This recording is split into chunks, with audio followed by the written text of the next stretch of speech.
es la voz de LA. It's la Cuna Galaxiana, come and kick it with us. I bring the bossa nova beats and talk the club that we love. Another year to adjust, and Will Kuntz we all trust. 6 titles in the cabin, tell the haters shut up.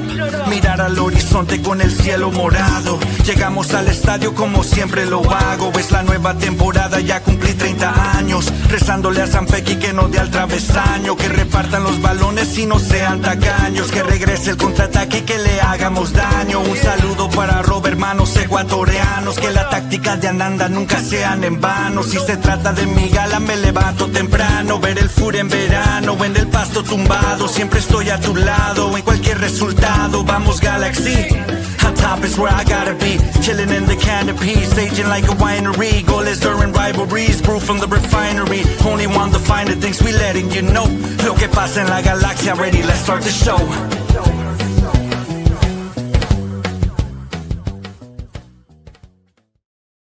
Hello, hola, and buenas, and welcome back to another episode of La Cuna Galaxiana, a podcast always made with love for all you LA Galaxy fans out there and all you soccer fans in general. You know where to keep it locked here with us on La Cuna, especially as so much good soccer is going on, and of course, as so much good soccer is yet to come here this year and in 2026. But today, we're focusing on this. The LA Galaxy and MLS have released their 2026 season schedules, and we're here to break it all down.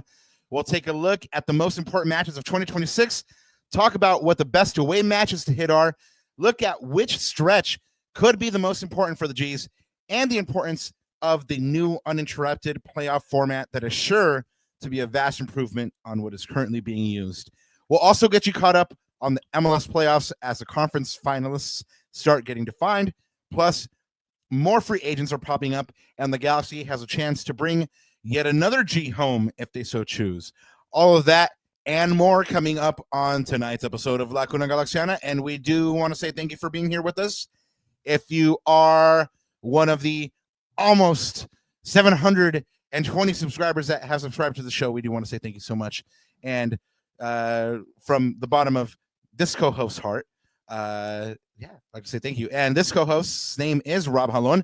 You can find my written work at the Sporting Tribune, and you can find me online at El Escudero de LA. And of course, since I'm here, you know who is right beside me, as usual, el yerno guapo, el gitano perdido, and el papá de Natita, Nanda Kirana. Hey man, we have a schedule. We know what to look forward to. It's getting closer, man. How do you feel? 2026 is almost here now, right? Yeah, but first, looking forward to the holidays. So obviously, this week is Thanksgiving week. It's the week that we need to give thanks and to obviously the amazing people that are in our lives, but also to get to share a meal and some great food and all that stuff.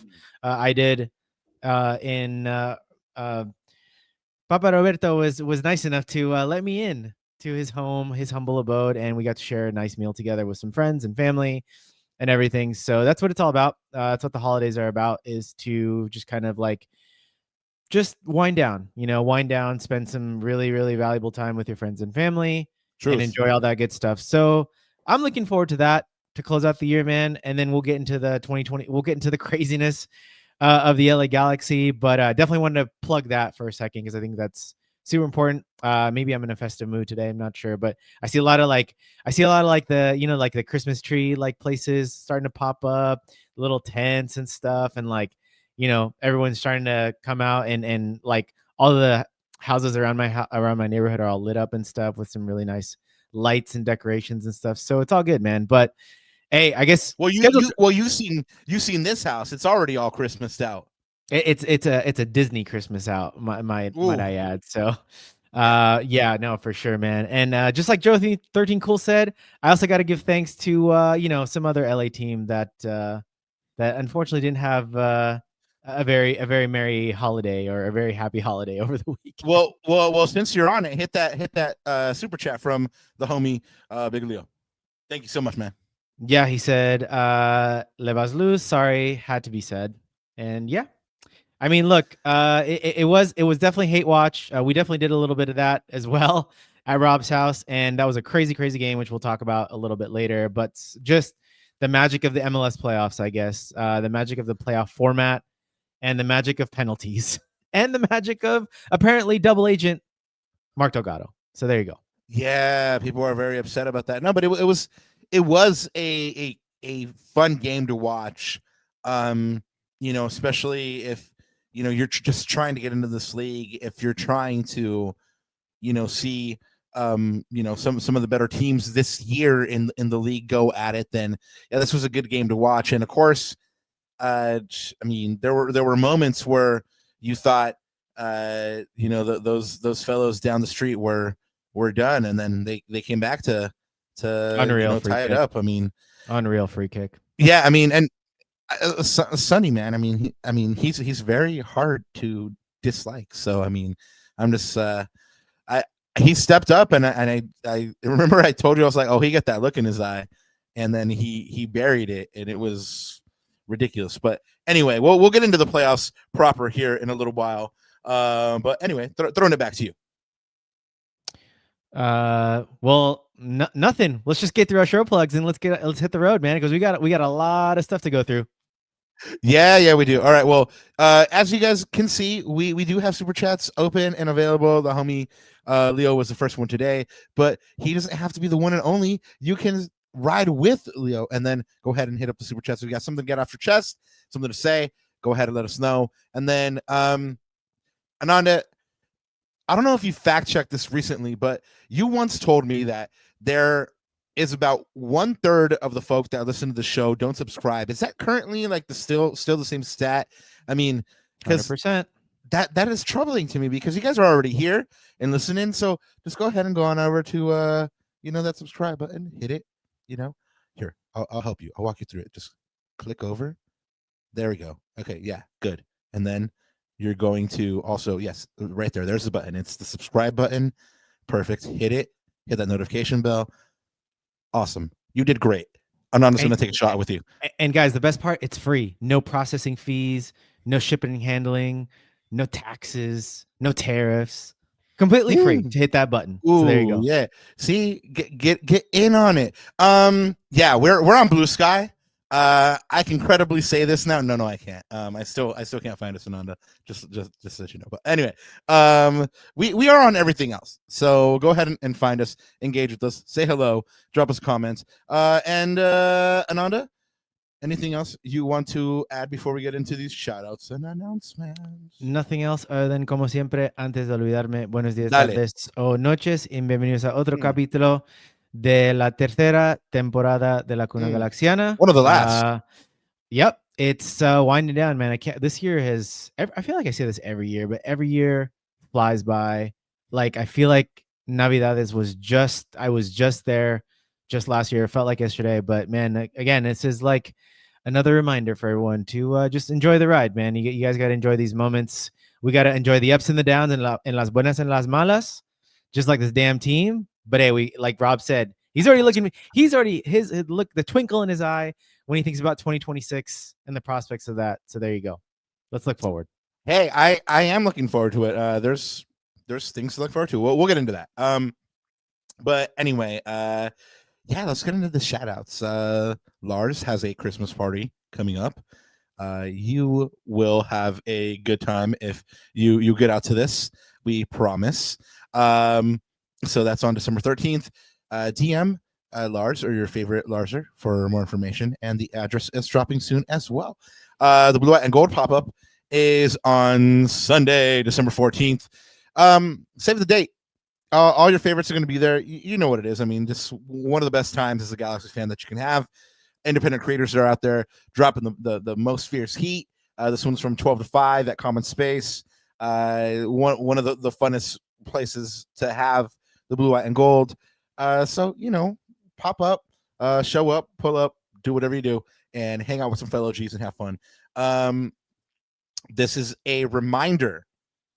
We have brought this one to you a bunch of times, but it bears repeating that the CVI is still going on, even though the Galaxy are not participating right now officially.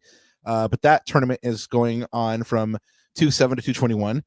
And of course, we are awaiting that Champions Cup draw on 12/9 to find out if the Galaxy will be participating.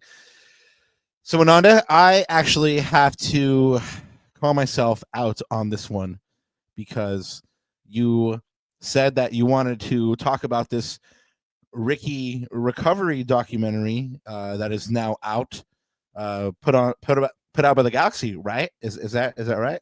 Yep, by the Galaxy video team. So shout out to the video team. Yeah, I mean, I haven't had a chance to watch it, so why don't you tell me about it?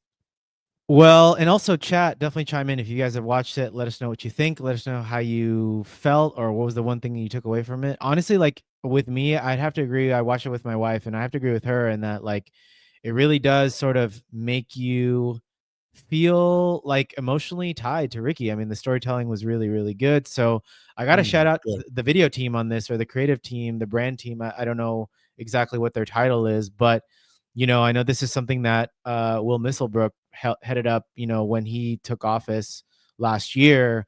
And this is kind of one of his offsprings, right? Like all the things, all the behind the scenes things that you see with the Galaxy video team, you know, with him and Barbara and all those people in the creative team. Shout out to all you guys, because these are the stories that I think connect Galaxy fans, especially at this time.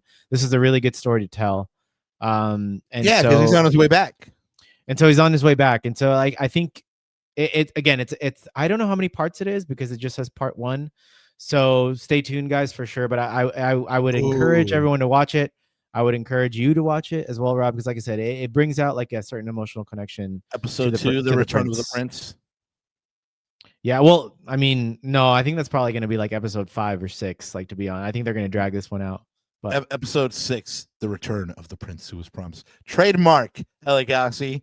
If you guys are going to use that, trademark, throw some money. Anyway, yeah, no, I definitely will. I'll catch it because, you know, you did mention that that, you know, the Minister of Finance of the Corona household said that, you know, it really like brought them into where Riqui was, and it made them really sad for him.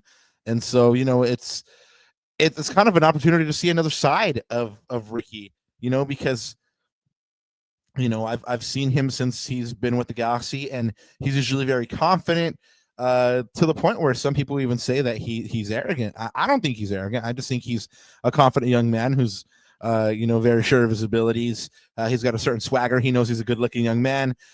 He not only is he a good-looking young man, he's a talented, good-looking young man that has a lot of paper. So, you know, of course, that's going to rub some people the wrong way. But like I said, this is an opportunity to see maybe a more vulnerable Riqui. Yeah, 100%. So it's a must watch in my opinion, for sure. Again, shout out to the brand team for that. Shout out to the Galaxy video team for that.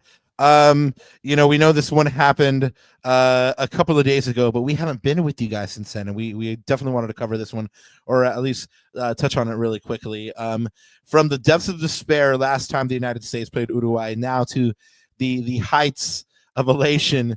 The U.S. takes Uruguay and just destroys them 5-1. This happened on the 18th, a couple days back, but like we mentioned, this was a result that is really encouraging ahead of the World Cup. You know, this is a team that is coached by El Loco Bielsa, so it's a good team, even though it doesn't have like the most standout stars anymore. I mean, they still have a couple of really good players, but a 5-1 is kind of unprecedented, Ananda. Berhalter opened the scoring. Alex Freeman got a brace. Diego Luna got in on the action. Not the one from Andor, this one from Real Salt Lake. He scored the 4th. And Tanner Tessman scored the last one for the U.S. And there was, you know, el gol del honor by Uruguay, who got, you know, the 5-1 right there. But Ananda, encouraging signs, right? I mean, this was the last match of 2025. What a way to go out, right? Yeah, I mean, it has to be, despite the red card and everything. They played well. They played well for sure. It was a surprising result, but again, the proof is going to be in the pudding. But I think I've seen some pundits out there say that this team's starting to form an identity. This team is starting to form, some chemistry, a mean Do you think streak that's about true? it. I mean, Poach has talked about it a lot. Yeah, I mean, all I can say definitively is that they are showing a little bit more of a fighting spirit, and that's like the only identity that I can take out of it. But in terms of playing style and stuff like that, I think I don't really see it yet. But in terms of a fighting spirit, yeah, it's there. But again, the proof's going to be in the pudding. I think it's too early to say. Maybe everybody needed to like gang up on them. I mean, remember a couple months back when we were talking about, a lot of the players from the U.S. men's national team went on record and saying, like these ex-players that were calling them out were evil, and maybe they adopted that us versus them mentality, and now they're playing like that, and to be fair, I mean, when you're winning, no one's really asking about culture or about your identity. I mean, they're just like, oh, this team's winning, right? Those things become more prevalent when you're not. But it's still good to see that the conversation is being had by Pochettino, and it's starting to seem like it's rubbing off on these players who, let's face it, Pochettino was never the most technically brilliant player, and he wasn't like a crack. I mean, he was a good player who worked hard, right? So hopefully he's trying to instill that into this U.S. men's national team, who can work hard and then does have difference makers like Pulisic.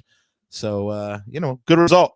Long may it last. But like you said, Ananda, proof is in the pudding, and we'll see what happens in June here at SoFi, right? First game of the World Cup for the U.S. men's national team, kicking off here in Los Angeles. Get your tickets. I can't find one less than $600. Ooh, that's another conversation for another day. Anyway, speaking of FIFA, it looks like we're gonna have to be volunteers then. So we'll see there, everyone.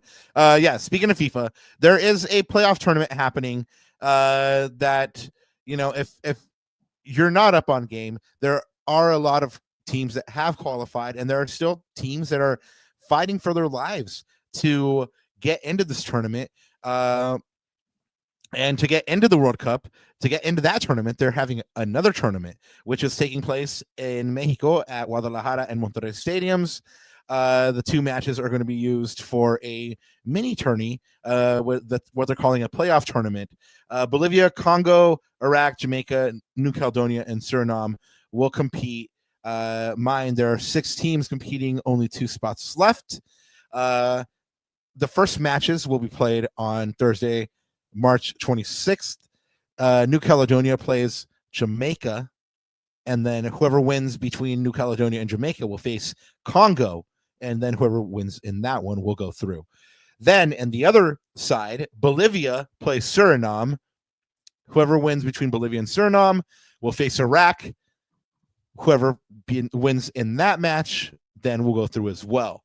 So, still if you're, New Caledonia or Jamaica or Bolivia or Suriname, you're still, 2 steps away from qualifying to this thing. I mean, if you're Congo or Iraq, you're 1 step closer, but you still have to, play one more match to get into this World Cup. It's cutthroat. I mean, Ananda, I was thinking about it. I mean, since Iraq is right there, is that the path Indonesia would have had to take as well?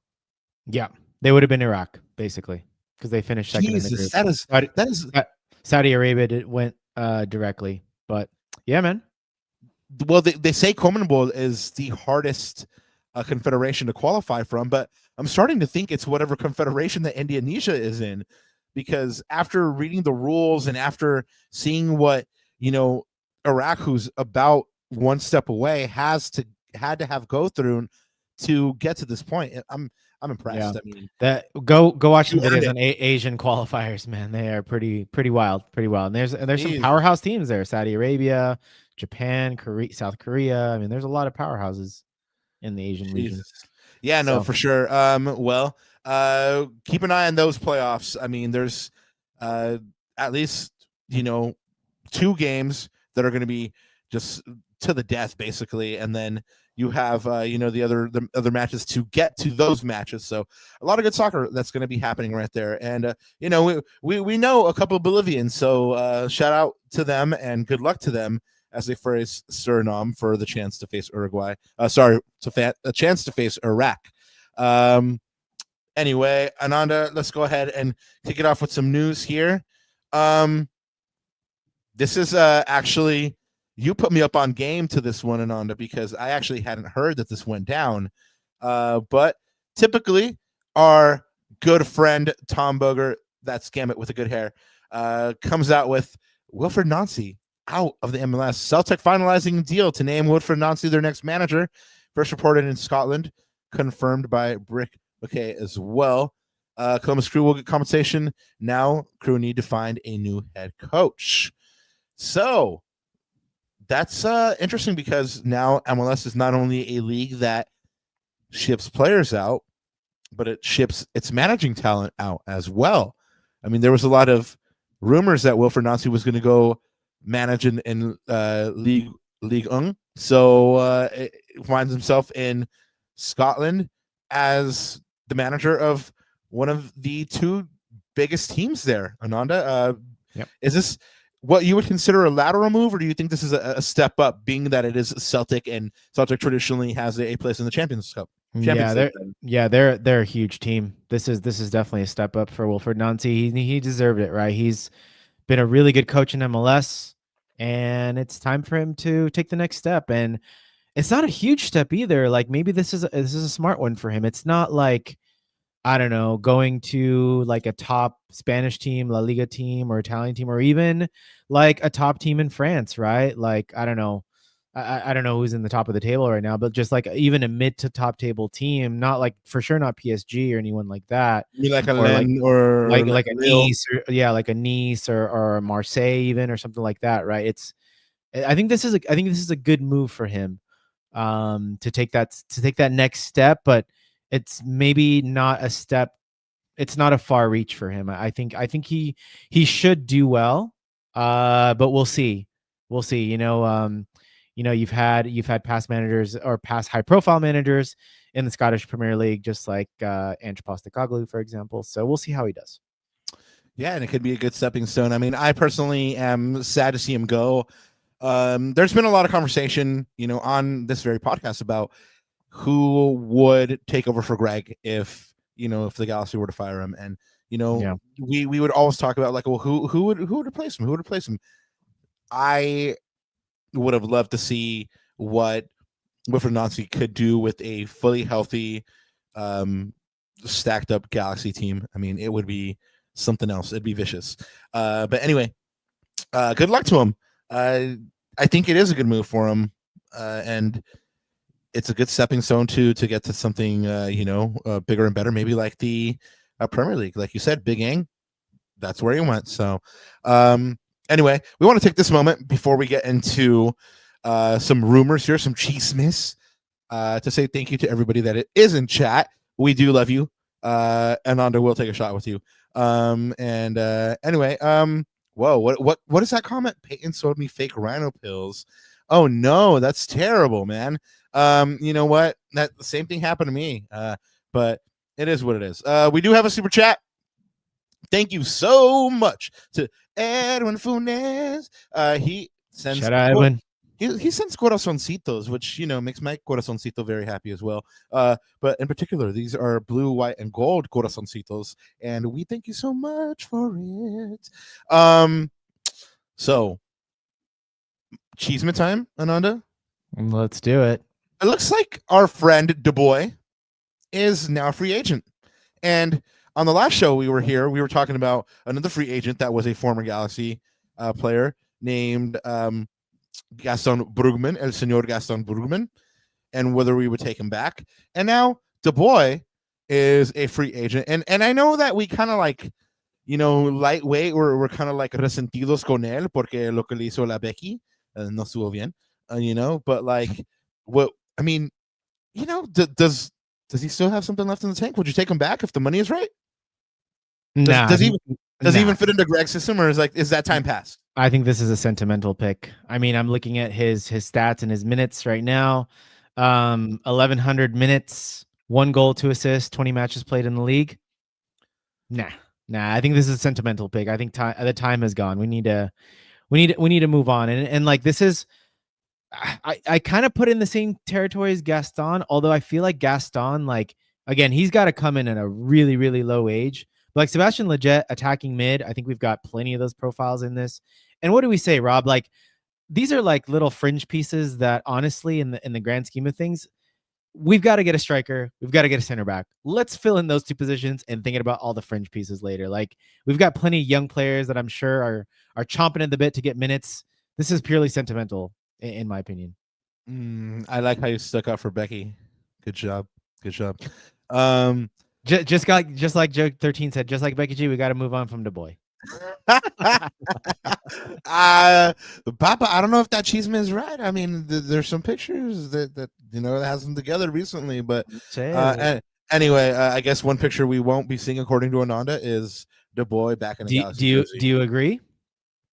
Yeah, I think so. I mean, look, the other day I was really high on my like Isaiah Parente train, and he made a couple mistakes against School of Medica, and so like, and you overreacted. Yep.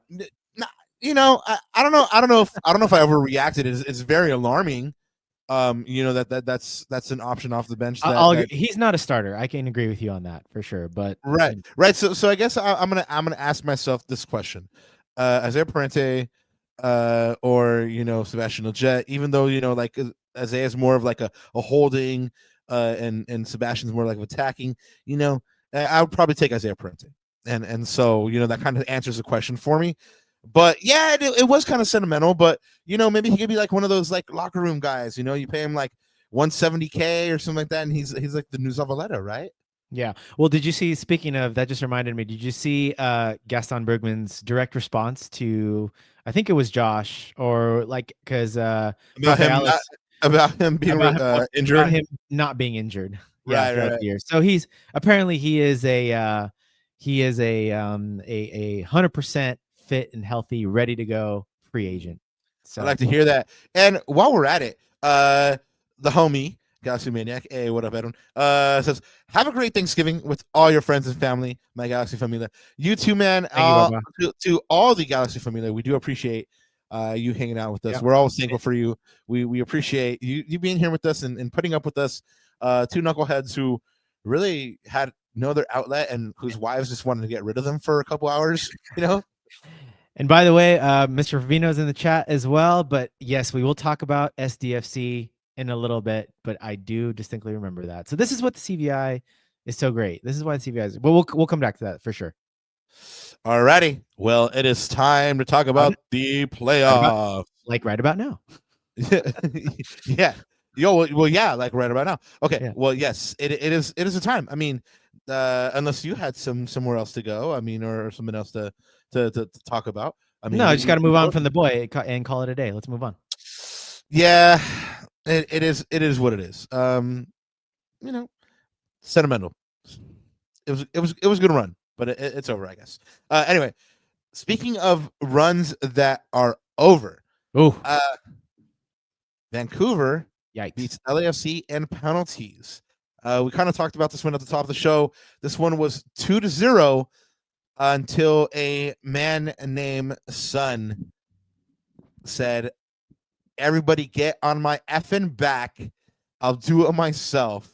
Basically willed the first goal over the line and then served up a banger of a free kick to go ahead and tie this one, send it to extra time. And well, in extra time, Vancouver goes down to 9 men. I mean, they have a man sent off. They have an injured guy. So basically they play for large portions of this extra time, 9 versus 11. And then valiantly, like warriors, like heroes for all those, what would you say, Vancouverites? Is that what you call them? Vancouverians? Vancouverinos? Vancouverinos. I'm not really sure. But anyway, Vancouverans. How about that? Vancool kids.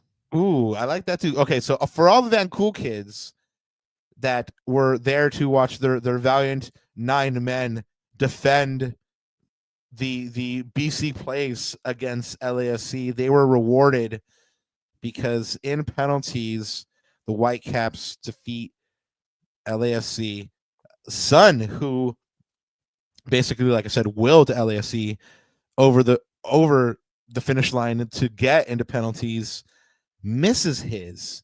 And I felt like a brujo again, Ananda, because I called that he was going to hit his free kick. And then I also called that he was going to miss his penalty.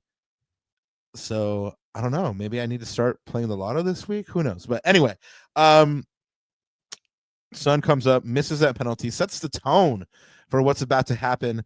Mark Delgado comes up and hits a terrible penalty, just like a god-awful penalty, like a penalty I would hit. Shout out double agent. I mean, and he skies it. I mean, but it wasn't even like he skies it like with authority. Just like it's like he was thinking about like doing a Panenka, but just messed it up. Oh, it was not a good penalty. But I'm sure he would tell you that as well. Laborda, he scored one of the Vancouver's goals. He also scores a decisive penalty to send Vancouver through.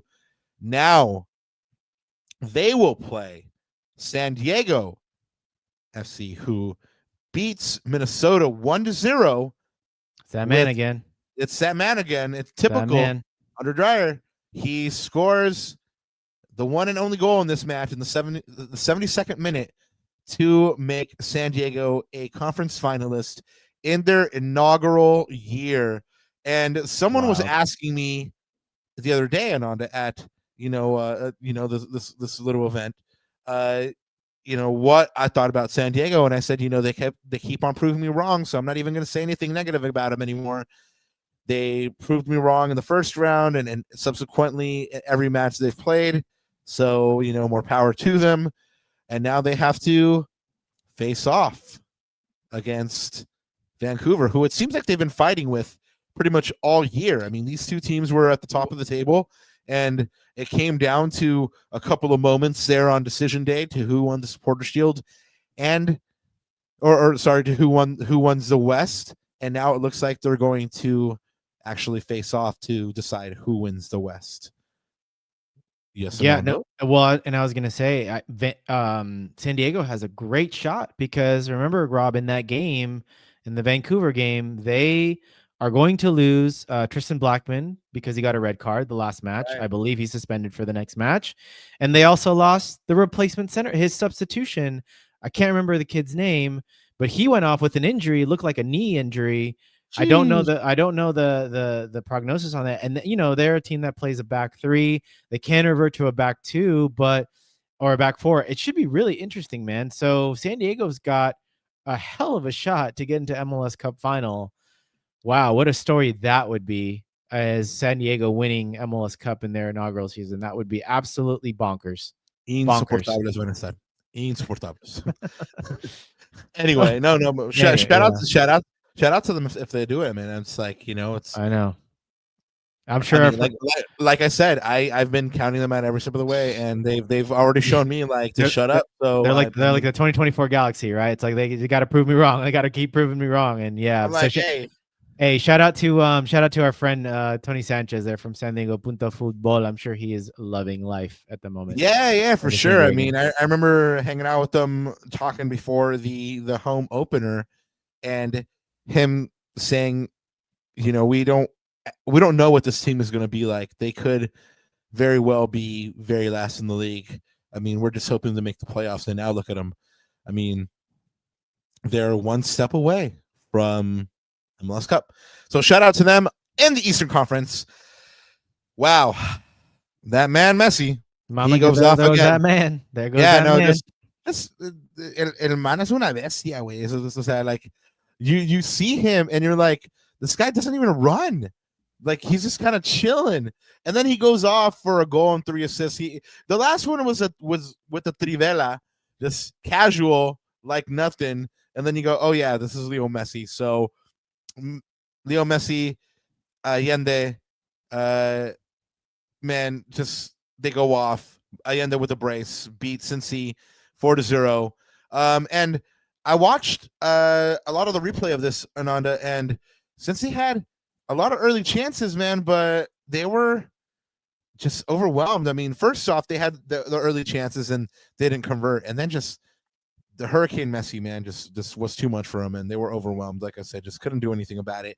On the other side, we had another 1-0 game. Maxi Morales scored the only goal for NYCFC to send them through to the Eastern Conference Final. They will play Miami on November 29th in Miami. What a date. So Miami versus New York. Let's see what happens there. That it's interesting though, Ananda. If NYCFC goes through 2 years in a row, New York will have a finalist. Yeah, that's true. Really quick, this question from Ponomer: how long was Chicago in the league before they won it? I believe, and I just double checked this. They won it in the first year. They won in the first year, but they won the double. They won US Open Cup as well. Wow! So I just fact checked that. So that's was that a Bob Bradley team? Who was coach of that team? Ooh, that's a good question. That I don't know. That I do not. I have to research that one. What was that his first team, or was it Chivas USA? I don't remember. I remember maybe I don't know. Anyway, one of the historians in the chat will let us know. I honestly can't remember. Mr. Provino says Bradley. Yeah, it was a okay. Bob Bradley team, right? Yeah. Anyway, so yes, Bob Bradley was. Hey, thank you. See, there's always historians smarter than us in chat, man. Exactly. Thank you to the wise sages in chat who are fact checking us in real time. Thank you so much. Schedule drop. It is time. The reason we are all here, the reason we have been just pining for news about this, so we know when the LA Galaxy are officially back. Of course, we know they'll be back for the Champions Cup. However, we don't know when exactly that is, whether it's going to be the 3rd through the 5th or the 17th through the 19th. Now we at least know the Galaxy will be kicking off on an official date. So if you've been living under a rock, I'm sorry. I got to blow it for you now. The MLS and the Galaxy schedule has been released. The MLS regular season kicks off on Saturday, February 21st. And then, like we've mentioned on this show, starting next season, fans will be able to watch every single game on Apple TV. Just Apple TV. No paywall, no MLS season pass, nothing like that. Just you get to watch it now. Seems pretty common sense. Like they should have been doing that already. Anyway. Yep.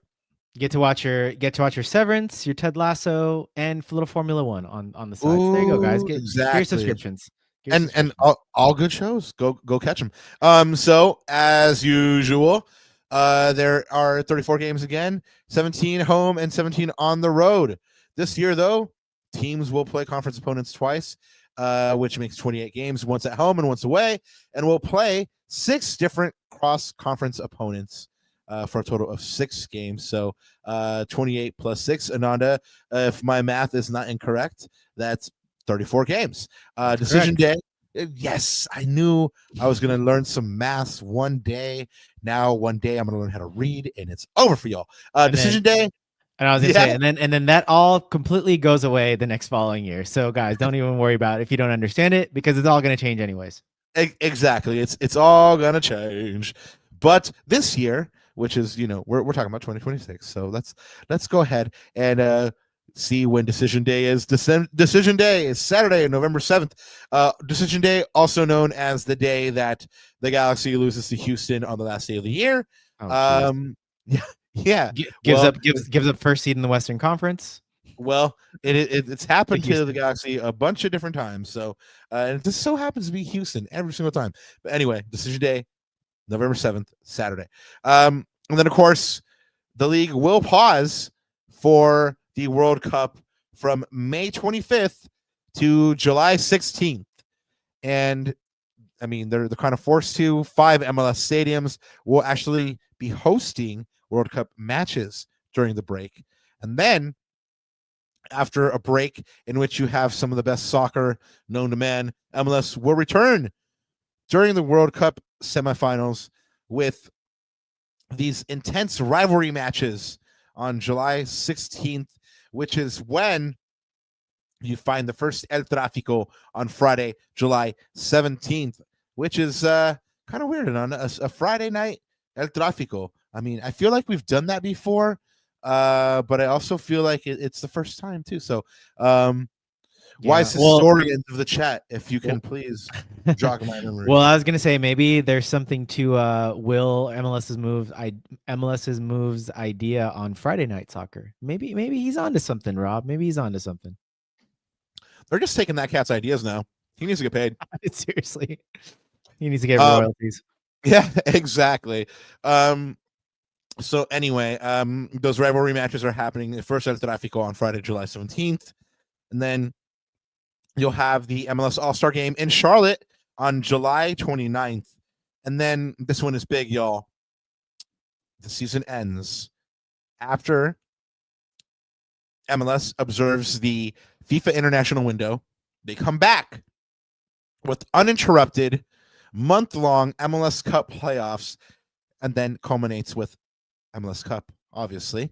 But this is huge, and I know there's no layoff like there was between the first and second round here. It was, I believe, like 22 days or something ridiculous. And it's a month of playoff soccer, man. It's gonna be great. The one thing we don't know is whether MLS Cup is again on December 7th. But this is a lot of fun, man. It seems like MLS is like doing things too right recently. Like, who is this? Are they just making too much sense right now? Like, what are your thoughts on this playoff format? Finally, right? If I had a one-word reaction, like finally, like you said, it just seems to make too much sense. I think obviously they're taking the feedback from everyone, right? From the Apple TV subscribers, from MLS fans. I'm sure they're also taking some feedback from their local markets and everyone that's all the stakeholders, basically, right? Whether it's from the broadcast perspective, what their data. I think all this is starting to make sense, Rob. Like, what a crazy world we live in. I knew you had it in you, Don. I knew you had it in you. There are some highlights here to let you know about. The first game of the season is St. Louis versus Charlotte FC at Energizer Park. That's on February 21st. There is a lot of hullabaloo about this match that will see LAFC take on Inter Miami at the Coliseum. People were saying that they had to do it there because nothing can really match up to those Rose Bowl matches. And then the Galaxy opens their season by hosting NYCFC on Sunday night on February 22nd at 4 p.m., which is not really Sunday night, but I guess it's Sunday night on the East Coast. So 4 p.m., February 22nd is your first official MLS match of the year against NYCFC. Write it down, pencil it in, do whatever you need to do, set alarms. 4 p.m., February 22nd against NYCFC is the home opener. You know where you will find Ananda and I. The Galaxy will be offering their kickoff deal pricing for all regular season home matches through January 29th. Go ahead and hit up lagalaxy.com/tickets/single game starting December 3rd so you can get that special kickoff deal pricing. And then American Express card members have early access to single game tickets starting on Wednesday, December 3rd. Other key dates and events this season, you might ask? Well, I'll tell you. The return of Riqui Puig obviously is a huge one. Honoring Landon Donovan is another one that happens on Saturday, April 4th. Season ticket members will be invited to a special launch event for Landon's book, celebrating one of the greatest LA Galaxy players to ever wear the shirt. Of course, the Galaxy are unveiling a Kobe Jones statue immortalizing another LA Galaxy legend on Sunday, April 26th. The Galaxy open their campaign. 3 of their first 4 matches will be in February, and they'll be at home. That includes Champions Cup matches as well. They have 4 matches on Sunday Night Soccer. They will also play at Montreal for the first time since 2018 and in Atlanta for the first time since 2019. They will also be competing in the Champions Cup, like we already mentioned. We'll bring more information to you on that after the draw on December 9th. Theme nights, May 23rd, Star Wars night, August 1st, Future Stars night. I have no idea what that one is. September 5th, Central American Heritage night. September 12th, Harry Potter night. I knew you would love this one, Ananda. Are you gonna go? Are you gonna go full ham? Are you gonna like dress up and like put on your Harry Potter glasses? Will the press box allow me to be in full robe? I'm sure, man. I'm sure we can get away. Like full Gryffindor? Like full yeah. Full on Gryffindor? Yeah, bro. I'll dress up like El Vato. What was his name? Hagrid? That's a good one, actually. Yeah. Yeah, dude. I'll dress up like that guy. So anyway, September 12th, Harry Potter night. September 26th, Mexican Heritage night. October 17th, Marvel night. October 31st, Fan Appreciation night. So for Marvel night, I want to see all y'all cats out there with your little Namor tangas, like in Black Panther 2. I know all y'all how y'all get down. Schedule breakdown. There's 2 games in February, 3 in March. April, there's 5 in April, 5 in May. July has 3. August has 5. 5 in September, 5 in October, and the last month the Galaxy play in the regular season this year, November. They only have 1 match. That one goes down on the 7th against Real Salt Lake. 3 Wednesday matches this year, 1 Friday match. That's that Arquitekto we told you about. Saturday sees the most matches with 11, and then Sunday 2 home matches. Then you have road dates by day of the week. Wednesday, there's 3 of them. Again, just a bunch of Wednesday dates this year. 6 midweek games for the Galaxy this year. And then another 11 dates on the road. Sunday, 3 again. And then, we have further breakdowns here. Home dates by month, road dates by month. If you guys want to go ahead and go check those out, you guys can go ahead and check out the X account or the Twitter account. But what we will let you guys know is that the Eastern Conference opponents this year at home are New York, which is, again, that opener, Charlotte, and New England. So you'll also get Charlotte and New England from the Eastern Conference coming to the digs. And then you also have the Eastern Conference away opponents, which is Atlanta, Montreal, and Columbus. And to be honest, Ananda, I mean, we're going to talk about this, but actually, I'll save it. Yeah. There are 2 home games to start the season. We already mentioned, and then 3 of 4 of the first matches are at home as well. Things as well to point out: no 4th of July game. There is the first Arquitekto, which is 7/17, as we already let you know. Somebody mentioned that there's no game against Miami. Yes, that is true. They had played Miami 2 years in a row, so it kind of makes sense that they would take a year off. And like we said, it is the Galaxy's first time in Montreal since 2018, which reunites them with the truth. So can't wait to hopefully freeze my butt off in Montreal. But kind of just spoiled it a little bit. But what are some of the top away day destinations for you? And do you want to bring that schedule back up real quick? I'll bring this version of it. It's a little small, but it's a little easier to see. I mean, look, you talked about, at least from a fan's perspective, right? Like places that we probably wouldn't go to, or don't go to very often. The Galaxy.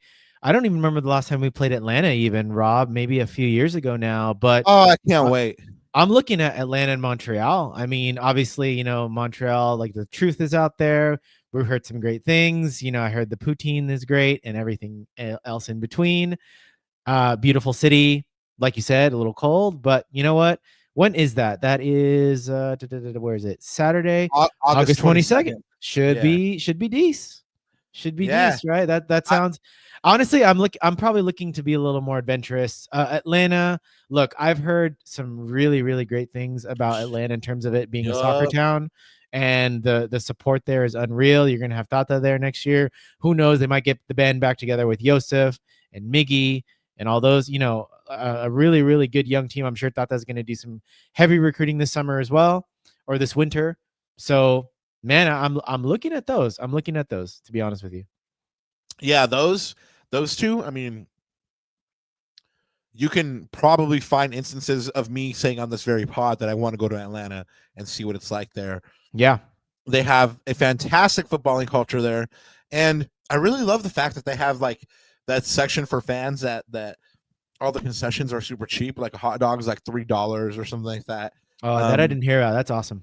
Yeah, they have a section of the stadium that is like cheap concessions. And yeah, man, it's awesome that they do stuff like that. But yeah, I mean, in terms of, what my top away day destinations are, I mean, we've already mentioned Atlanta. I got to have the wings at the Claremont Lounge, lemon pepper wet all day. And then Montreal, I was talking to the Truth's mom and, saying that, she would be the tour guide if we do end up in Montreal. So shout out to Galaxy Mom. Thank you kindly. And then Columbus is really interesting for me as well because, I have a couple really good friends that live in Columbus and, they get really, really behind their team. And it'd be really fun to kind of, just talk crap to them a little bit because they really love their crew.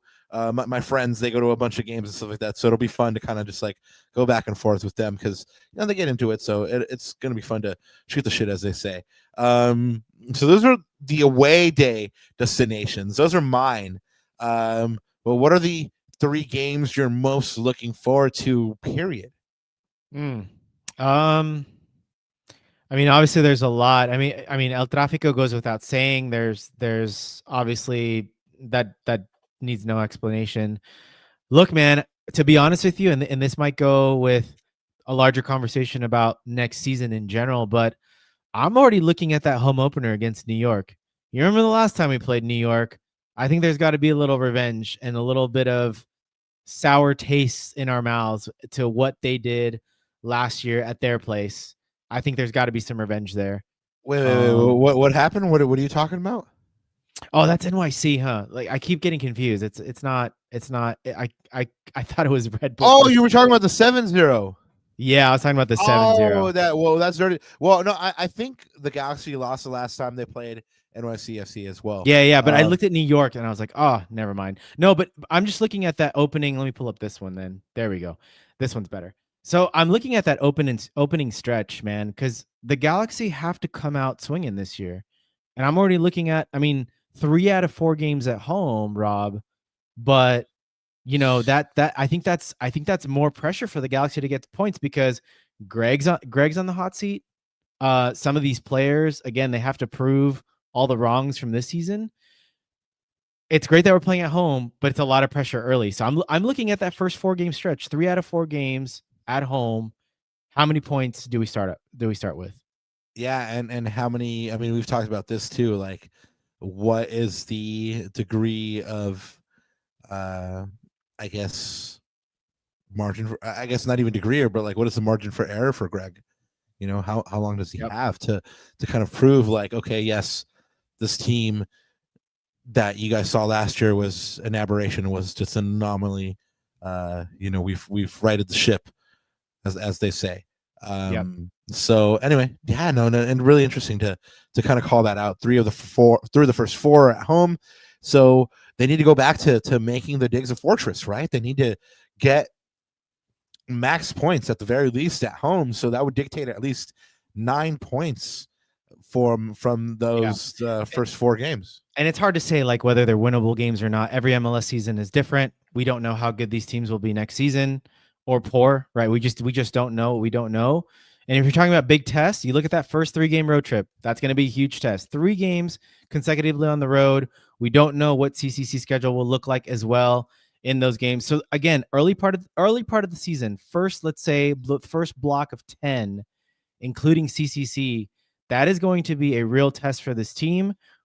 I think this team's going to show us, like they did in 24, statement of intent. First game, are we going to come out swinging, or are we going to flop against what proved to be a really good San Diego team? But it was clear we weren't ready at the beginning of last season. Just like they're not ready. Joe 13 Cool says, "Damn, April, May we have 3 game road trips." Yeah, that's something that I noticed as well, man. Look at that stretch in Texas April as well. 11th, 18th, and 22nd. Austin, Dallas, and then Columbus. And then a month later, you basically have the same, but this time it's Atlanta, Kansas City, and Yeah. Seattle. 3 games in a row away. Those Wednesday games, man. Those Wednesday games, killer. I mean, at least, well, it's still, well, here's the thing. Like, you've got to, for that first one, you can go, I'm pretty sure they can go home and train, but then you got to fly out to Dallas and then fly out to Columbus and then fly back home for Real Salt Lake at home. That's a lot of travel. I think Josh put a really good tweet out there in terms of the travel and how the Wednesday games are going to be are going to be a big problem this year if you look at them closely in terms of travel. So the last game, oh yeah, no. Sorry, you're very right. Like the amount of travel that's going to be done is crazy. I saw that tweet by the Podfather as well, and he broke it down really nicely with all the numbers and everything. And it's ghastly what's going to be done to these players just being up in the air so long. But now I was looking at trying to figure out as well, like when the last game would be before the World Cup break. That's Saturday, May 23rd against Houston at home, which is Star Wars night. So I'm gonna be Chewy, and Ananda's gonna be Juan Cholo, and you guys can catch us there in the press box on Star Wars night. But anyway, this seems like a good time to remind everyone to subscribe to this humble little pod. We would love you forever. Yeah, like I've always said, I mean, if you subscribe, then Ananda will take a shot with you. I mean, it's just basic science. Anyway, let's get into these defender grades, Ananda. And now passing it off to our good friend Ananda Kirana. He is going to break down some defender grades here. Ooh, but before we do, we have a super chat from XPH. Thank you so much, XPH. He says, "Hey Rob, Ananda, please educate me. Because my understanding, players on the roster were under contract until 12/31. If that's the case, why didn't players out of contract play versus America? Nasi, Diego, etc. Happy Thanksgiving." I know that I asked Greg directly if Nascimento was going to be involved, and he even stated something to the effect of, I asked him how the negotiations with Botafogo were going, and he stated something to the effect of, that I understand there's not really been any progress, but yeah, he won't be involved. I don't even think he can be involved legally because of where his like contract is. So I at the very least know that Nascimento legally, according to Greg anyway, just could not be involved, being that he was, like he said, probably on loan, probably contracted to a certain date. I don't know if that is 12/31 or not, but it makes sense that it would be 12/31. Who knows? Yeah, I don't have a good answer for you, XPH. My bad, man. It's a good question. We probably should research that, but yeah, when we get with the team the next time, because they're away, so we really haven't had any opportunity to ask kind of like any follow-up questions or anything like that recently. We'll definitely try to get kind of like a status update on where everything is regarding Diego, regarding Nasi. There was some kind of questions about Ramirez's contract as well. So yep, we're working guys to try to get someone from the organization hopefully before the end of the year. So stay tuned. Hopefully that would be nice. All right, Ananda, kick us off with El Sobrino Eric Zabaleta. Look, you're already gonna know my answer to this, but let's put it this way: played 5 matches, 144 minutes. Are we gonna give this guy a grade? Yes. Nope. Not in my book. You know my rules. Look, he's got to either play not 10 matches, but like at least play like close to 1,000 minutes, man. He barely played. Cousin barely played. All right. Nephew barely played. All right, I'll give you that. All right, let's skip him. All right, let's skip him. I'll give you that. Okay, but this guy, I will make an exception. But he was a massive vibes guy, and he was good for the locker room. I'll give him an A- for the vibes.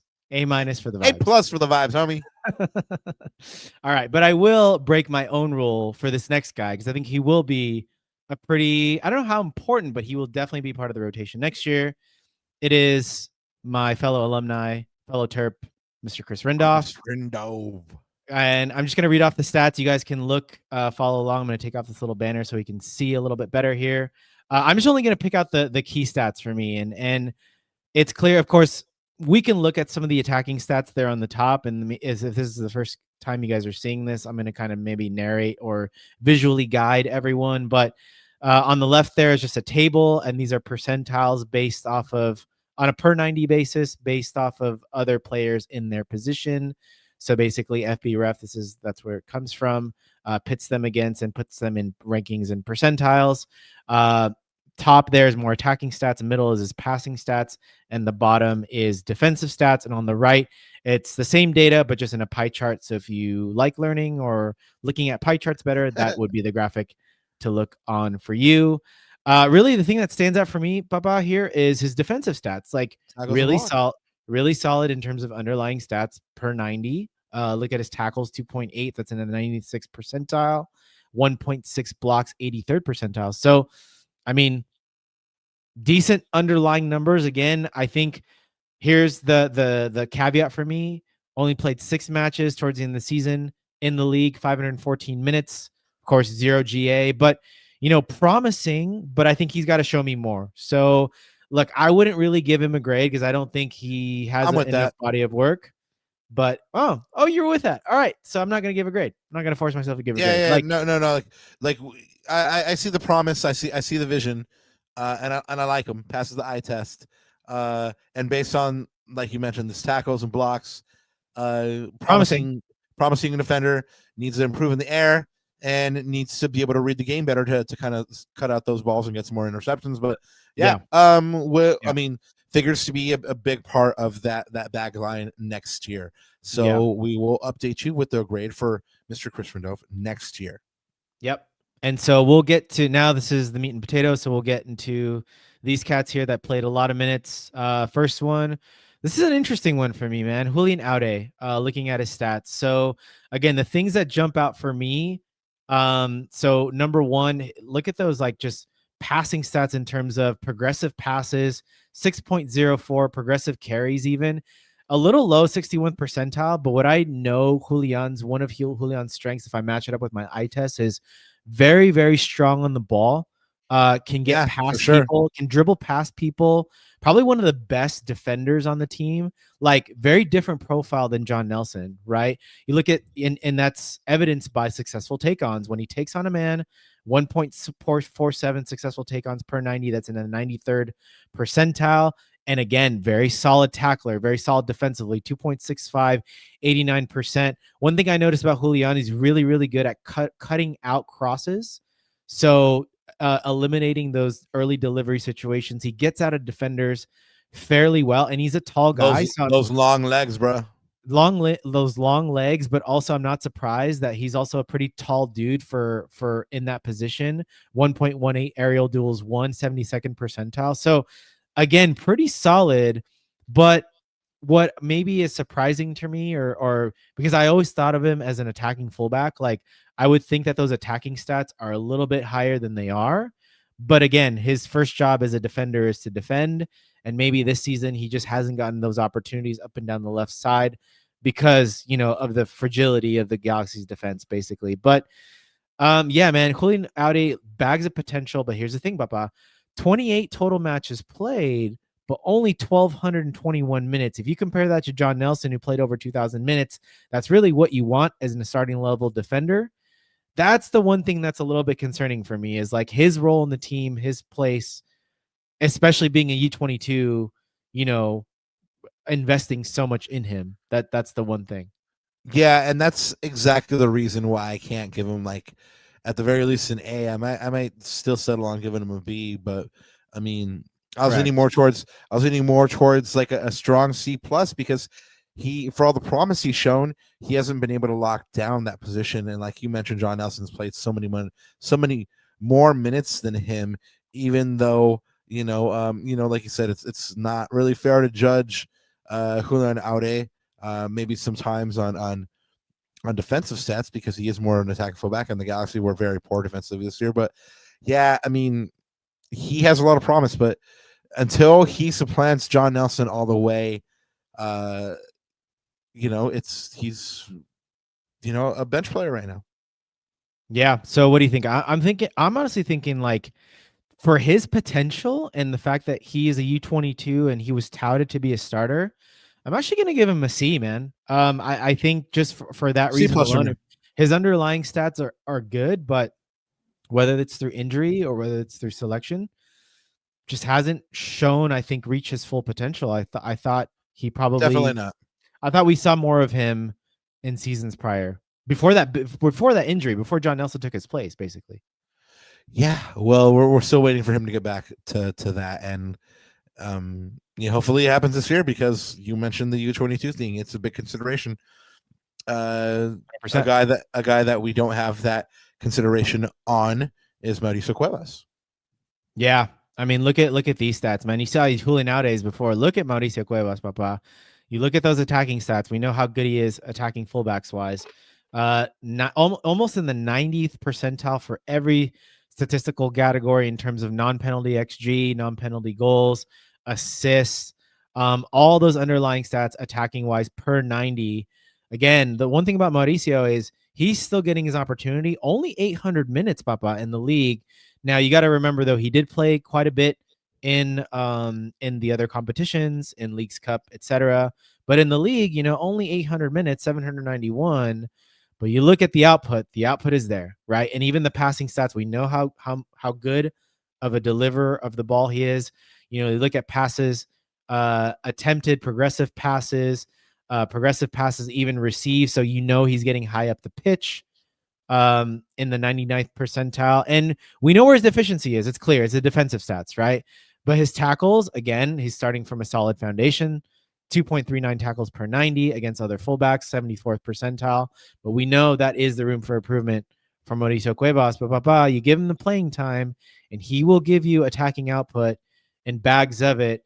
His output this season was, I believe, 2 goals and 3 assists. So again, for 800 minutes and an attacking fullback role, that is very, very good output. I mean, for his progression, man, I can't give him anything lower than an A-. I mean, he's been absolutely really good this year. Again, his defensive stats, he's got to improve on those, but bags of potential. And again, this is why we're having the conversation of Mickey Yamane. Is he expendable? Is that someone that we're looking to move on? We'll see. And Mo Cuevas is one of the reasons why. Yeah, I don't know if I can give him the A, just because there were a couple of moments this year that you did see him kind of get exposed defensively. Yep. And so we know where the work needs to be done. But just the fact that it was so glaringly obvious to get exposed like that. I mean, I don't know. B+. Yep, that's fair. But he was definitely above average, so it was very. Oh yeah, definitely one of the definite bright spots on the team. And again, at that salary, I'm going to try to look at it again. 168,000 guaranteed compensation. Fantastic. Versus his other right back compatriot that we will talk about later. It's a really interesting conversation. But anyways, let's move on. Ramiro, El Parce. So again, I would say, not even looking at the stats, probably our best natural defender, just like a bruiser, guy with bags of athleticism and pace. But let's look at the underlying stats and see if that's matching up with our eye test. Again, I go to the defensive stats first.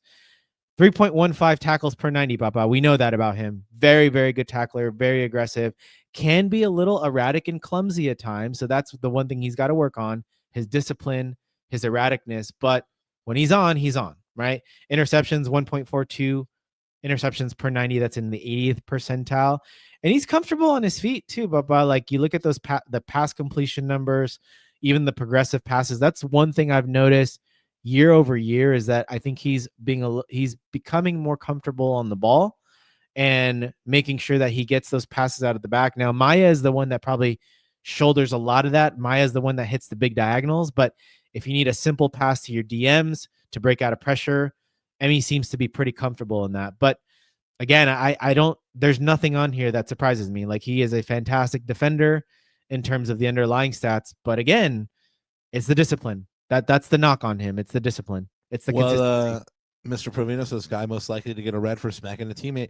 I don't know. I don't know if I agree with that one just because. Oh, you mean like Idrissa Gana Gueye today and the Man United Everton match? Oh man, that you see everything in this sport. It is great. But no, just like when I see Amito, like I've always seen him be like so happy and jovial, like at media availability, like it was Amito and a couple of the other younger defenders, and he was probably like the one that was like the not like goofing off, but like the most like joking around out of everybody. He just seemed like in great spirits and stuff like that. So I don't know. I kind of don't get that one. But I see the knock, but I've never seen him be anything but a sweet kid. But anyway, that's not really figuring into the equation here. Like you mentioned, for all these stats here, 15 minutes played, so 1,715 minutes played. For me and Ananda, this guy is probably one of the reasons that the Galaxy even picked up as many points as they did. I got to give him at least an A-. Oh, I'm actually okay. This is where we're gonna differ. I think that Amito took a step back this year, and I think he was superb in 24 when he took over basically Jalen Neal's starting spot. And I just think he took a step back. I mean, you look at games like New York, Red Bull away. He absolutely capitulated. You think about the blunder against San Diego and those dying embers, but I'm grading on the curve. No, I'm going to say F the curve because, like I said, he took a step back. And for me, he was an A. He was an A in 2024. He was absolutely superb. But this year, I can't give him anything higher than B-, C+. I really can't. Like, his underlying stats are there, but where he set the bar in 24, he regressed for me. And he's got to get back to that level consistently. And again, I know it's like the negativity bias of like those blunders, but it was one after the other for Amito, and it's coming from a guy that you don't expect. Like, you expect Amito, being as young as he is, but you expect him to be one of those bedrocks. He is a TAM player, so we do expect a lot from that position. So I got to give him. I can't give him anything higher than a B probably. Sorry, Amito. Ananda's being a little harsh to you right now, but I got your back, buddy. Next is the young lad Harbor Miller. Harbor Miller. What do you think? Well, this is a tough one too because I didn't realize he only played 640 minutes in 10 matches played this season. Again, maybe he played a lot in the beginning of the season. Again, this doesn't account for CCC minutes, so I'm sure there's some stuff there. And I can't remember if he featured in Leagues Cup. He probably did. I just can't remember. I have to look at the stats again. But again, with Harbor, Papa, the encouraging sign for me is defensively really, really strong. And I think that matches up with our eye test, right, Rob? Every time we see Harbor, he's mostly, here's the funny part about Harbor. He's mostly played in that winger spot, right? So it's like, so these stats are actually comparatively, they're not comparing to other fullbacks. They're comparing to other attackers and wingers. And this is probably why you're seeing the stats a little bit skewed. So I'm going to have to caveat that with that, because if you look at, again, on the top there, it says percentile rank versus attacking mids and wingers, because that's where mostly he played. But again, you look at those stats, even defensively, like we know that he's a hard worker. Those tackle stats in the 80th percentile, even blocks, clearances. We know he has that versatility in him. But again, I don't know if this is like an NA for me, or if I want to see more, if I can give him a grade. Let's NA him with the just if we're gonna NA Rindov, a lot of promise. I kind of feel it's appropriate that we NA Harbor as well. Yeah, I think so. And Joe 13 Cool brings up a good point. Maybe we can give him a grade as a winger, but incomplete as a right back. And this is the problem, right? He was playing out of position most of the time. Let's see, maybe Truth. with a full season's body of work. Again, I'm hoping he gets a lot of minutes. I think he's deserved to get a look in, especially those Wednesday games, Rob. Like, or those we need to use players like Harbor Miller in those situations, 100%. So I can't wait. That's not even accounting for Can't wait to see that next the year. U.S. Open Cup games and stuff like that, man. CCC, right? There's The definitely a lot of schedule's room. going to be congested. There's definitely a lot of room for minutes. So cool. NA, that sounds good. That sounds good. All right, let's go But to a guy that definitely is not NA is El Señor Juan Nelson. LA Galaxy Defender of the Year, right? So Truth. let's look at some of the stats to see why maybe he was voted Defender of the Year. And it's funny, Rob. Like I even look at that pie chart. Like you look at best in class examples, and you see a lot of green, right, or a lot of red, or you see those extend all the way out. But John Nelson is a type of guy where if you look at the stats, they don't actually, they don't jump out at you. Like you see, like even the defensive stats, we think of him as a good defender. Tackles 1.41, 23rd percentile, interceptions 0.92 per 90, 40th percentile. I mean, clearances he's pretty good at. And actually, it makes a lot of sense because we build that as a 3. So John Nelson kind of plays as like another center back in certain situations, right? Because we build out, we push our right back, whether it's in midfield or we push our right back high up the pitch. So again, like it's funny that the stats kind of go against him being Defender of the Year because again, nothing jumps out at you at the stats. And maybe I think this is where one of those things where you got to just compare it with your eye test and like, what does he do? Or maybe does he jump out at you, right? With stuff that he does in the pitch. And for me, the answer is no. Like he's just a steady Eddie. Like he's going to give you a 6, 7 out of 10 performance. And that's, I think, what this team needs. And that's why he's displaced Julian Aude. Yeah, no, it's like I said, he's always going to give you a 6 or a 7, but for the Galaxy to get to that next level, they're going to have to either have Julian Aude take that next step and supplant John Nelson and being the fullback that Greg Vanney thinks he can be, and being that attacking fullback and consistently defensively sound fullback. But no shade to John Nelson, but he is a steady Eddie, 6 or 7 all the time. But again, the Galaxy need a fullback that's gonna be a 7 or an 8 or even a 9 on occasion, and being that attacking fullback. I mean, the knock here for me is that there's only 1 assist, I mean, in comparison to Mauricio Cuevas, who played a fourth of the minutes or like a little more than a fourth of the minutes and had 2 goals and 3 assists. I mean, their mandates are certainly different in the way that Greg Vanney asks them to play and what positions they're asked to get into. But that notwithstanding, I mean, it's what is the saying that Kendrick song? It's not enough. Yeah, exactly. But again, maybe it's more of an indictment of how the Galaxy needed him more defensively rather than allowing him to roam up the pitch. Again, he's talked so many times with us in the press conference, Rob, post-match, that he's comfortable playing in that position as long as the team allows him or Greg's system allows him or the game calls for those positions. Remember what he did against Colorado last year in the playoffs, right? So, look, I'm just gonna go straight to the grade. Then I'm probably just gonna give him. Again, this is a weird one for me because I know my eye test tells me one thing, the data tells me another, but I guess he's Defender of the Year, and I kind of agree with him or kind of agree with the panel there. So probably gonna give him a B, just kind of reconcile the two a little bit. I don't know, maybe I'm copping out. Yeah, I'm not mad at it. I mean, he like you said, he was steady Eddie. He was dependable.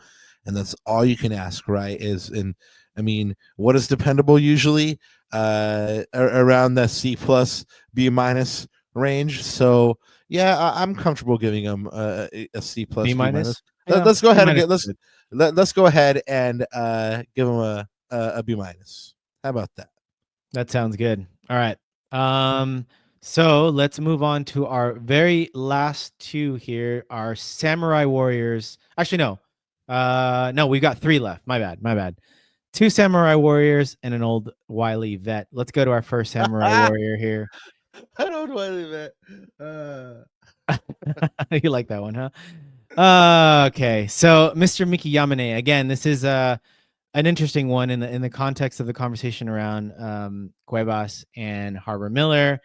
Again, you look at Yamane's stats. This is one where it's not like John Nelson. This is like totally goes with my eye test, which is very, very good technically gifted player, especially in that right back position. You look at those middle stats there: passes attempted, pass completion, progressive passes.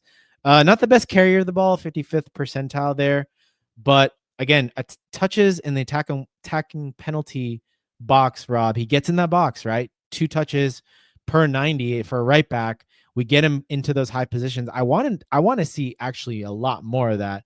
I think Miki Yamane is really dangerous when he gets in and around, the top of the D. It's called, like, I heard this term the other day, Rob. It's called zone 14. It's literally like that zone right on the top of the edge of the penalty box and just maybe the next blade of grass over. It's like those attacking positions that you want, especially like Riqui Puig is really, really good. He's a smooth operator in those positions, but Yamane is also really good in those positions. We just didn't see that enough this year. And every time I see Yamane, especially down the right-hand side when he's working with Peck, I think something is good going to happen. Something good is going to happen. Like he has really good final ball delivery, just like Mo Cuevas actually. But Yamane is really, really cheeky. I remember one, he kind of like lofted it, just like kind of chipped it in the back post. I forgot who knocked it in, but I do remember that play. I was like, that was a cheeky play by Miki Yamane. Defensively, honestly, Papa, not that bad. Like you look at tackles, 2.23, 76 percentile, interceptions, 89th percentile, blocks, 86. So again, really, really solid output in terms of the underlying data. Yeah, what do you think of it? Of this? Does it match with your eye test? What Definitely. And it's good to have context to the debate that we've had over the last couple of weeks on whether the Galaxy should pass up or like move on Miki Yamane, whether or not Mauricio Cuevas and Harbor Miller are ready to kind of get into that position, being that Miki Yamane makes around 900K. So it's good to see what you actually get for that 900K. Is he worth an 900K? I don't have to make that decision, so I'm gonna leave that to Will Kuntz. Exactly. But I definitely not surprised by what I see. I mean, he's, like you said, a very good technical player. Well, output wise, again, 5 goal contributions, 1 goal, 4 assists. Mo also had 5 contributions, but in way less minutes, right? That's the thing about Mo Cuevas. Like, he is an output merchant, and maybe if you extrapolate that out, maybe that's one of those things that you just got to weigh up. But again, like defensively, Miki Yamane is a better player right now than Mo Cuevas. Let's admit that. At this point, Miki Yamane is a better defensive player, more seasoned veteran in terms of where he needs to be. I'm trying to think of like some of the big mistakes he made this year. Like nothing jumps out at me necessarily, but again, as Joe 13 Cool says in the chat, like he's probably a victim of just a bad defensive team overall. We and I didn't even get to see him much in that double pivot either, Rob, like tucking into midfield where he was so effective. They couldn't. Yeah, they were just always on the back foot. Always on the back foot. So I mean, honestly, man, I got to give Miki like probably a B minus, something like that. Like again, I think that's a fair reflection of more of the team versus him. Yeah, I think he was good individually. I'm with that. Like I was gonna say actually a C plus. But yeah, the stats are good. Underlying stats are really good. Surprisingly good defensively as well. All right, let's do Zanka. This is the wily old vet, right? Not the other samurai warrior. So, Zanka. Okay, well, where do we begin? So here's the thing that we do. Let's start with the positive. Let's start with the positive. 1 assist this year in 1,347 minutes, Well done. 17 matches played. But again, defensively, look, underlying stats it doesn't look bad. 1.8 tackles per 90, 70th percentile. Blocks 1.6 per 90, 86th percentile. Obviously very comfortable with his feet, right? You look at those passes attempted and pass completion, and he does have he does have an attacking output. He didn't have any headed goals this season, but again, like his defensive stats aren't bad, but they don't jump out. And for again, this conversation again, it revolves around: would you rather have had him or Jalen Neal, a promising young center back that's All day. growing, right? And so for the salary of what was the salary, like around 600K, right? Something like that. Right. Yeah, 600 in guaranteed comp. Again, stats aren't bad, but my eye test tells me something else, to be honest. Yeah, it's hard to reconcile the eye test with the data, and honestly, the data's a little better than I thought it would be, but it still shows a lot of holes, man. Interceptions is really, really poor. It's you look at, again, if you're looking to maximize this roster, would you take a promising young center back? Yeah, you definitely would. For the 600K, it'd be interesting to see what that promising young center back stats were, to see if the data supports that. But just based on the eye test, yeah. I don't know, man. I'm gonna give him a C. Like he was just average. He was just bang average, maybe a little below average, like CC minus. I was gonna say C minus because there was gonna be there's definitely a couple moments where you're just like RSL. The one that sticks out to me is the one that sticks out to me is RSL. Like he literally gave the ball away and Diego Luna scored. So yeah, that one was pretty terrible. But no, again, since I'm grading on the curve, no more terrible than the rest of his teammates on occasion this year. So yeah, C minus is pretty appropriate. All right, man. So let's go to our last one. Let's finish Samurai it with Warrior, El Capi, Mayashida. And again, where I'm going to start here is we know he's a warrior. So I look at those that you got to go to the defensive stats, blocks 1.88, 99th percentile. He's actually really good at that, Rob. Like there's actually been a couple of moments, like if you really pay close attention, you're like, oh, that was a good block, Maya. Like he hurls his body in front of certain shots, right? And so that's the one thing. His commitment level super high, very, very strong in the air as well, whether it's offensively or defensively. 2.46 aerial duels, 1 per 90, 86th percentile. So really, really good there. And like I said, he has taken over in terms of the passing responsibilities. He is sort of that technical leader in the back line. You look at the passes attempted, pass completion in the 92nd percentile there. And then we know about his output, right, in terms of headed goals and being a threat on set pieces, on corner kicks in the box there. Even his non-penalty XG and his non-penalty goals, he's in the 85th percentile there. And you look at his overall stats in terms of output, 2 goals in the league. Again, big ones as well. Like that's the thing about Maya. He scores big goals like that tying goal against LAFC away at BMO, right? He comes up in big moments. At the death. So yeah, like he's got really good, and he had one, I believe, in CCC as well. So yeah, again, we know he's a warrior. Although I will say, I think this year compared to last year, he did regress. So it's the same conversation we had with Emi Garces. I think he did. You would say the same. I think he did regress as well this year. So like if I gave him I think I probably would give him like we didn't do grades last year, but I'd probably give him like an A minus, something like that for last year. Like he really, really did well, captain the team. I would probably give him like a nothing higher than a B minus or C plus this year. Yeah, I was gonna go with a B myself, because I'd have given him an A for last year. So I'm gonna go with a full letter grade down, hit him with the B. He knows what the team's faults are. He's more to the point, the guy that's always there para dar la cara, to go ahead and just show face for the team, because in the good times or the bad times, he's the captain. So even if Ananda, he might deserve a B minus or a C plus, just a simple fact that he carries all that with him as well. bumps him up a little bit for me. Well, and again, his compensation got cut down right to about $500K. And you think about like that center back partnership, Rob, and this is why, like, if we're looking for a center back this summer, this winter, this off season, like, you remember Emmy's stats? Emmy's stats was really, really high on tackles and interceptions, really, really combative, right? But Maya's really good at, blocks, aerial duels, one. So again, I think about a guy like Walker Zimmerman, right?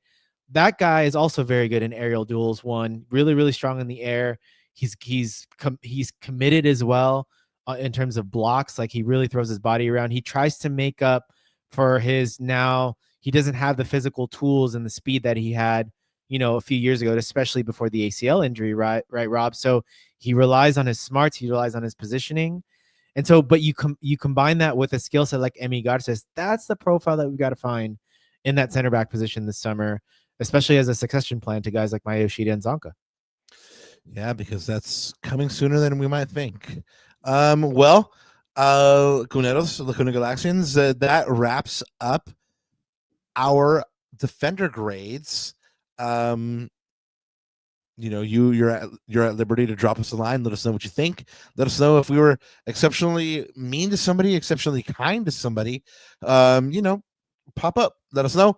Also, go ahead and subscribe to this pod. You know what to do. Ananda, what do you think, man? Anything else to add before we get on out of here? No, I just want to say thank you for everyone joining in chat. Again, Happy Thanksgiving. Happy Thanksgiving to everyone, for sure. Definitely take this time off, guys, to relax and just recharge with your friends and family. Enjoy your turkeys, enjoy your mashed potatoes, your stuffings, your green beans, and all that good stuff. And we will see you a week from today. Next on this humble little pod called Cuna Galaxiana. On Monday, December 1st, we'll bring you our Galaxy midfielder grades. Yes, we will continue this grading thing with our midfielders. So stick around. We have more grades to give out. Go ahead and join us.